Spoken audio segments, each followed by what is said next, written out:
പ്രതിപക്ഷ നിരയിൽ ഇരിക്കാമെന്ന് ഇന്ത്യ സഖ്യത്തിൽ ധാരണയായതോടെ ലോക്സഭാ കക്ഷി നേതാവ് ആരാകുമെന്ന ചർച്ചകളിലേക്ക് കോൺഗ്രസ് കടന്നിരിക്കുന്നു.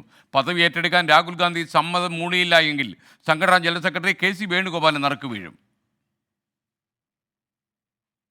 പാർലമെന്റിൽ പ്രതിപക്ഷ ഇരിപ്പിടത്തേക്ക് ശക്തമായ സാന്നിധ്യമറിയിക്കാൻ ഇന്ത്യ സഖ്യം ധാരണയിലെത്തിയതോടെയാണ് പ്രതിപക്ഷ നേതാവ് ആരെന്ന ചർച്ചകളിലേക്ക് കോൺഗ്രസ് കടന്നത്. 52-ൽ നിന്ന് 99 സീറ്റുകളിലേക്ക് കോൺഗ്രസ് എത്തിയതോടെ പ്രതിപക്ഷ നേതാവ് പദവിയിലേക്ക് രാഹുൽ ഗാന്ധിയുടെ പേരിനാണ് മുൻതൂക്കം. 2019-ൽ പരാജയത്തിന്റെ ഉത്തരവാദിത്തം ഏറ്റെടുത്ത് പദവികളിൽ നിന്ന് വിട്ടുനിന്ന രാഹുൽ ഗാന്ധി ഇക്കുറി കോൺഗ്രസ് നേതൃത്വത്തിന്റെ സമ്മർദ്ദത്തിന് വഴങ്ങിയേക്കും. മോദി സർക്കാരിനെതിരായ ശക്തമായ നിലപാടും രാഹുലിന്റെ ഭാരത് ജോഡോ യാത്രയും പാർട്ടിയുടെ മടങ്ങിവരവിന് വഴിയൊരുക്കിയെന്നാണ് കോൺഗ്രസിന്റെ വിലയിരുത്തൽ. കഴിഞ്ഞ മോദി സർക്കാരിന്റെ കാലത്ത് ലോക്സഭാ കക്ഷി നേതാവായിരുന്ന അധിർ രഞ്ജൻ ചൗധരി ഇക്കുറി പരാജയപ്പെട്ടിരുന്നു. പദവി ഏറ്റെടുക്കാൻ രാഹുൽ വിസമ്മതിച്ചാൽ മാത്രമേ മറ്റു പേരുകളിലേക്ക് ചർച്ച നീങ്ങുകയുള്ളൂ. അങ്ങനെയെങ്കിൽ കെ.സി. വേണുഗോപാലിന്റെ പേരിനാണ് മുൻതൂക്കം.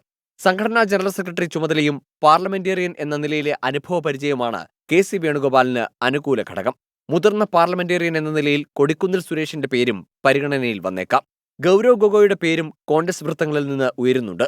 പ്രവർത്തക സമിതിയിലായിരിക്കും അന്തിമ തീരുമാനമെടുക്കുക. നിതിൻ അംബുജൻ, 24, ഡൽഹി.